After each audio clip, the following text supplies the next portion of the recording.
Before eggs were argued about, counted, or feared, they were trusted with something far more important than diet trends.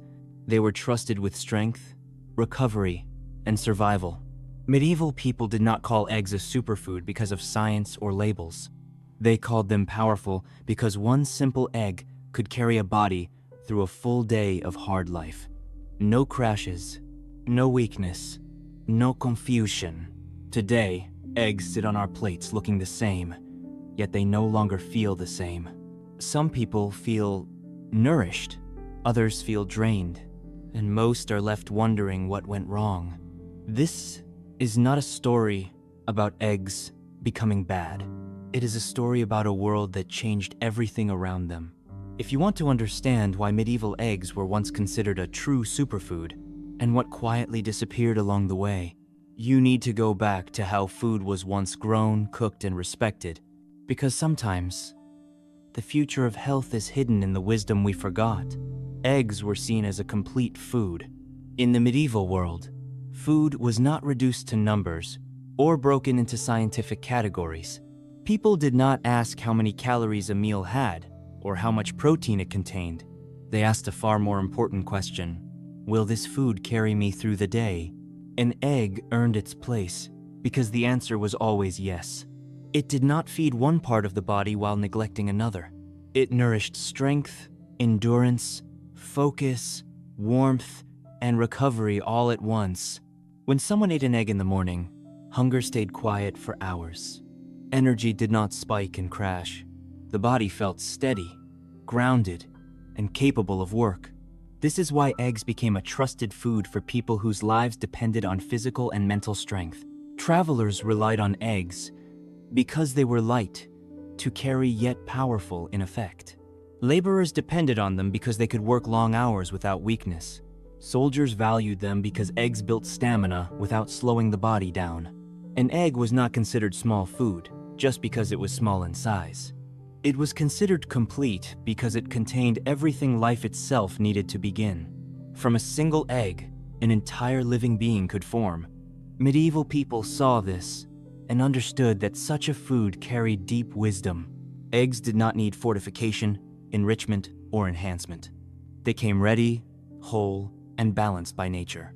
Nothing had to be added. Nothing had to be removed. This is why eggs were eaten with confidence and gratitude. They were not consumed to reach a target or follow a trend. They were eaten to support the body as a whole, not to optimize one part at the expense of another. In a world without supplements and shortcuts, eggs were trusted because they worked. They sustained life quietly, reliably, and completely. The life of the hen was everything. In the medieval world, people understood something we have largely forgotten. You cannot separate food from the life that produces it. An egg was never judged only by its shell or size, but by the condition of the hen that laid it. Hens were not machines. They were living creatures, moving with the rhythm of daylight and rest. They scratched the earth, searched for insects, pecked at seeds and greens, and drank clean water. Their bodies followed nature, not schedules. Because of this, their eggs carried strength. The nourishment in the egg reflected the life behind it. A calm, active hen produced a dense, rich egg that could truly sustain a human body. Medieval people did not need scientific charts to understand this. They observed results. Eggs from healthy hens brought warmth, endurance, and clarity. Eggs from weak or stressed animals did not. This knowledge was instinctive. If an animal lived well, its food was powerful. If an animal suffered, its food became something less. Today, we often try to fix poor food at the end of the process. Better packaging, stronger labels, added nutrients. But medieval wisdom started at the beginning, at the life of the animal itself. The hen's movement, diet, rest, and exposure to the natural world all mattered. The egg was simply the final expression of that life. This is why eggs were once trusted without hesitation. They were not products of stress or confinement. They were gifts of a balanced life. Medieval people respected this chain deeply. They knew that nourishment could never be separated from care. Strong food only came from well-lived lives. The yolk was the heart of the egg. In medieval understanding, the yolk was never treated as an optional part of the egg. It was seen as the very center of its nourishment, the place where strength, warmth, and vitality were held together in balance. People did not separate the egg into good and bad parts because they believed nature did not design food with mistakes hidden inside it. What existed at the center was there for a reason. The yolk was valued because it carried what the body needed most during times of weakness, growth, and recovery. Children were given yolk to help their bodies develop steadily and strongly. The elderly relied on it to restore energy and maintain warmth. Those recovering from illness were fed yolk gently mixed into soft foods because it was believed to rebuild strength without burdening the body. Medieval cooks understood that the yolk was rich, not heavy. It provided lasting energy without causing exhaustion or discomfort. When eaten properly, it did not overwhelm digestion but supported it. This is why yolks were often blended into broths, porridges, and breads, where their nourishment could be absorbed slowly and fully. The color of the yolk mattered deeply. A deep, rich color was seen as a sign of a healthy hen and a powerful egg. Pale yolks were quietly avoided, not through fear, but through experience. People trusted what they could see and feel, and the yolk spoke clearly about the quality of the food. Removing the yolk would have seemed unnatural to them. The yolk was where life began, where potential was formed, and where nourishment was concentrated. To discard it would have meant discarding the very purpose of the egg itself. Medieval people believed that food designed to create life was food capable of sustaining life, and the yolk represented this truth perfectly.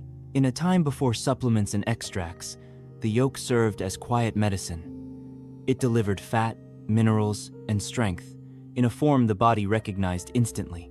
It did not need explanation, labels, or defense. Its effects were felt directly through warmth in the body, clarity in the mind, and steadiness in energy. For medieval people, trusting the yolk was not a belief system. It was a lived reality shaped by observation and results. The yolk was not feared, restricted, or questioned. It was honored as the heart of the egg because it consistently gave back more than it took. Eggs were eaten fresh and alive. In medieval life, eggs were not distant products that traveled long roads or waited weeks before being used. They were gathered close to home and eaten while their vitality was still intact. People understood that food carried a kind of living quality, and the closer it was to its source, the stronger its effect on the body. Freshness was not a preference. It was the foundation of nourishment. An egg eaten soon after it was laid held its full structure, its natural balance, and its complete nourishment. The fats were stable, the internal layers were firm, and the egg had not yet begun the slow decline that time inevitably brings. Medieval people may not have spoken in scientific terms, but they recognized the difference through experience. Fresh eggs sustained energy longer and felt gentler on the body. Eggs were often collected in the morning and cooked the same day. There was little separation between the hen, the kitchen, and the table. This closeness preserved the egg's strength and allowed people to rely on it as dependable food. Nothing essential had been lost to storage, transport, or waiting. Modern eggs often appear clean and perfect, yet they may have spent weeks in controlled environments before reaching the plate. During that time, something subtle changes. The egg does not spoil, but it slowly loses the vitality that once made it powerful. Medieval people sensed this loss instinctively, which is why they valued immediacy over convenience. Fresh eggs were also more predictable in their effect. They did not leave the body feeling heavy or dull. Instead, they provided warmth, steadiness, and clarity. This consistency built trust over generations. Eggs became food people could depend on in times of work, travel, and recovery. The idea of food being alive was not mystical to medieval people. It simply meant that the food still carried the full expression of what it was meant to give.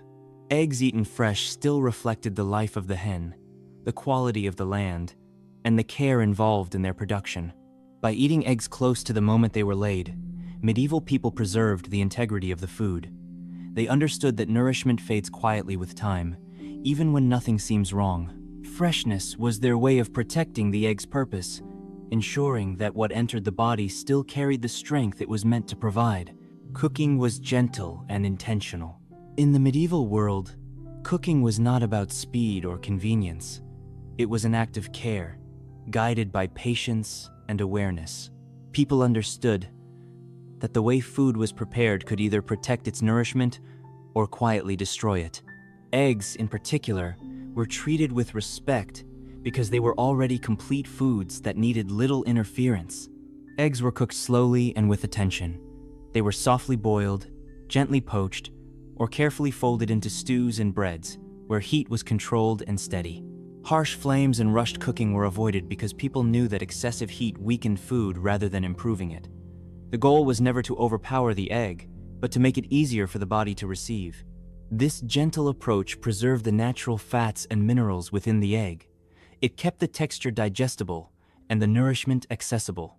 When eggs were prepared this way, they provided steady energy and left the body feeling supported instead of strained. Medieval people did not speak of digestion in technical terms, but they recognized when food worked in harmony with the body. Cooking was also intentional in timing. Eggs were prepared when people were ready to eat, not hours in advance. This prevented unnecessary reheating and further loss of quality. The food remained warm, fresh, and aligned with the moment it was needed.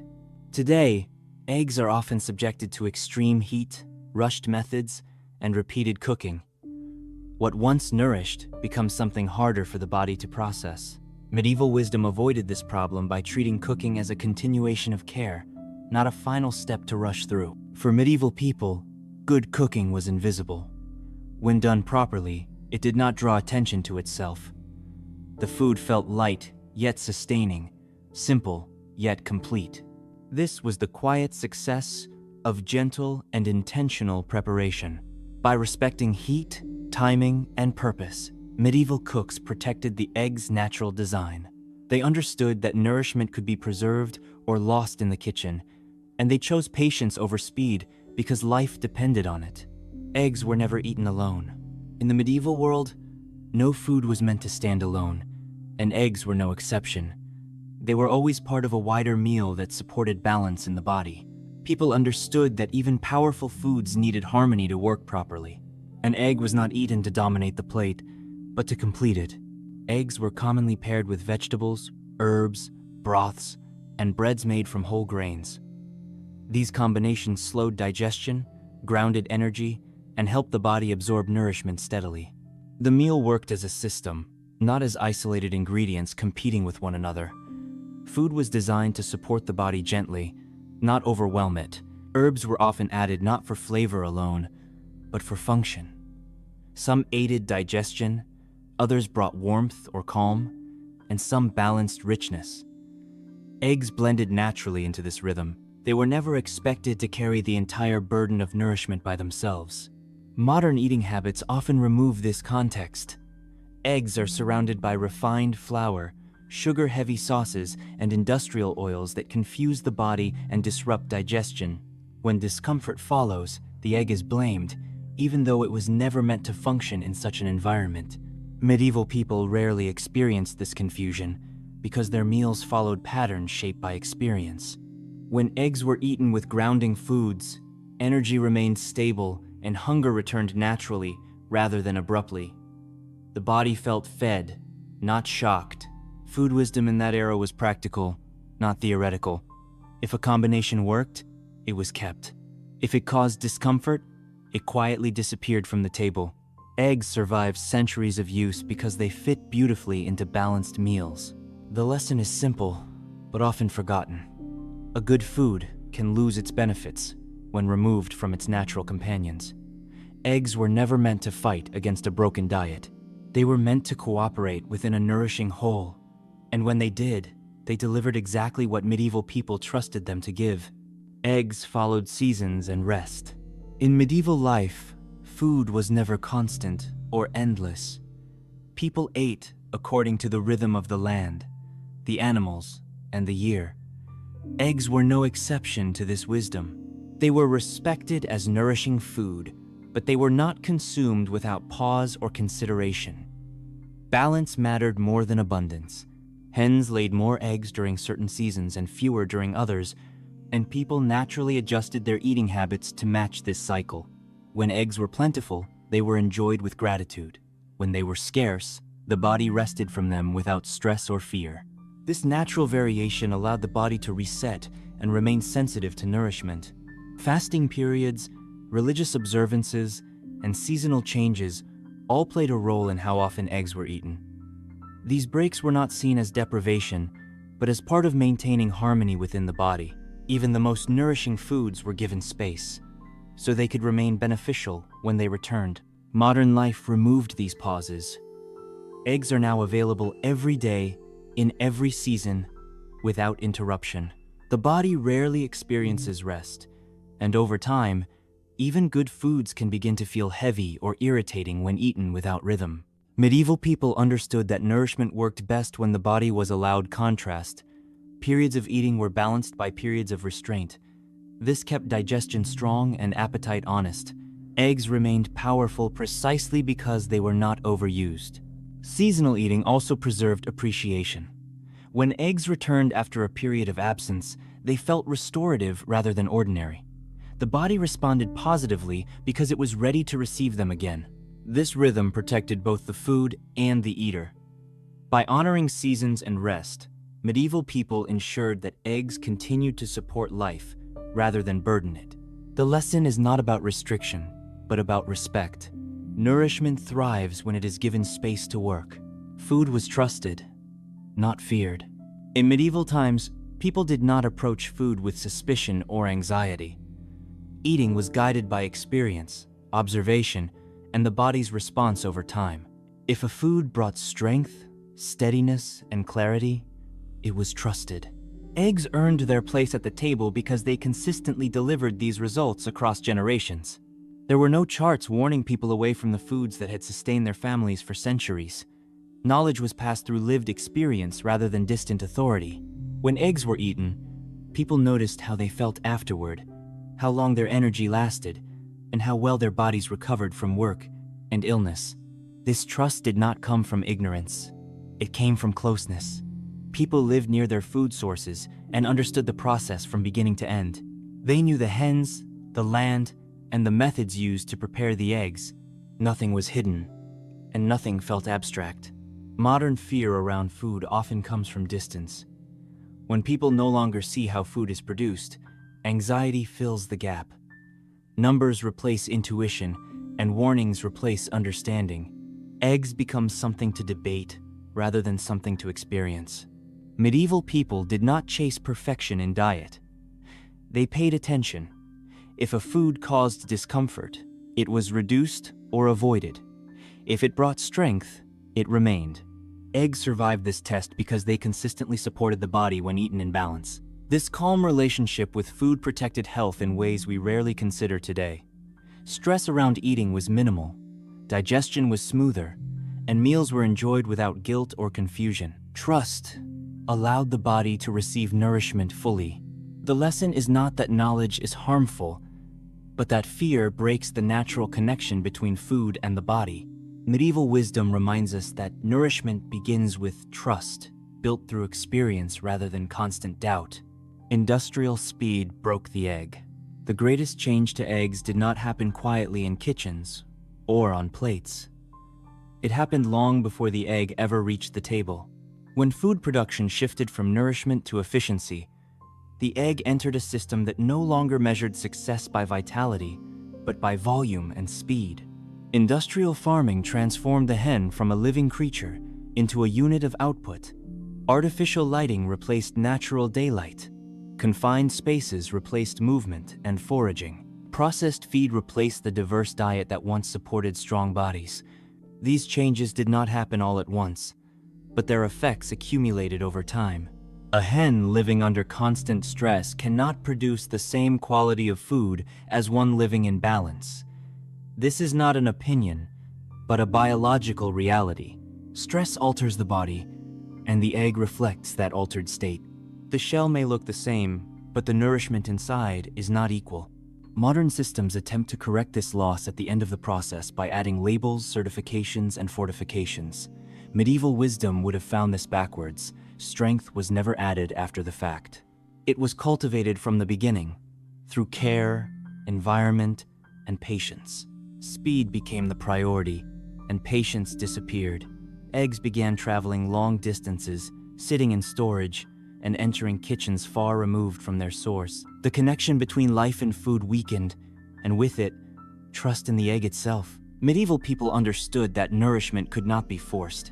It emerged naturally when animals, land, and time were respected. Industrial systems replaced this understanding with control and efficiency, sacrificing depth for scale. The result is not that eggs became harmful, but that they became inconsistent. Some still nourish well, while others do not. This inconsistency is what creates confusion today. The egg did not change in name, but its journey did, and that journey determines its true strength. The egg did not betray us. The egg itself did not betray humanity. It did not lose its purpose, its design, or its potential. What changed was everything that surrounded it. Over time, the natural process that once protected the egg was slowly replaced by systems that valued output more than life. In the medieval world, the egg was the final result of many quiet forms of care. Healthy soil supported healthy plants. Those plants and insects fed strong hens. Calm hens laid nourishing eggs. Each step respected the next, and the egg carried the strength of that entire chain. Modern systems broke this connection. Soil was depleted, feed was simplified, movement was restricted, time was compressed. The egg remained the same in appearance, but the foundation beneath it weakened. When people felt the difference, they blamed the food instead of the process. This is why confusion surrounds eggs today. Some people feel nourished by them, while others feel discomfort. The inconsistency is not a mystery. It is the result of a broken chain, not a flawed food. Medieval people never needed to defend eggs or argue about them. Their trust was built on consistency and results. When eggs were produced with care, they worked. When care was removed, the results changed. The lesson was simple and visible. The egg still carries the blueprint of life. That has not changed. What determines whether it nourishes or drains the body is the path it takes before reaching the plate. When the process is restored, the power of the egg quietly returns. The wisdom of the past does not ask us to reject progress. It asks us to remember that nourishment begins long before a meal, and no food can rise above the system that produces it. Ancient people were not guessing when they trusted their food. They were paying attention. They lived close enough to the land to see what strengthened the body and what weakened it. They did not need endless debates to understand nourishment, because the results were visible in their endurance, their recovery, and their daily lives. When medieval people respected eggs, it was not because they lacked knowledge. It was because they understood something deeper than information. They understood connection. They knew that food carried the story of the soil, the animal, the hands that prepared it, and the care that surrounded it. When that story was whole, the food was powerful. Progress did not make us wiser about food. It made us faster and more distant. And in that distance, trust was replaced with confusion. Ancient wisdom does not ask us to reject the modern world. It simply asks us to remember what was lost along the way. Sometimes, the most advanced understanding is not found in new discoveries, but in recognizing that the old ways worked because they respected life from the beginning. When we restore that respect, the nourishment we are searching for quietly returns.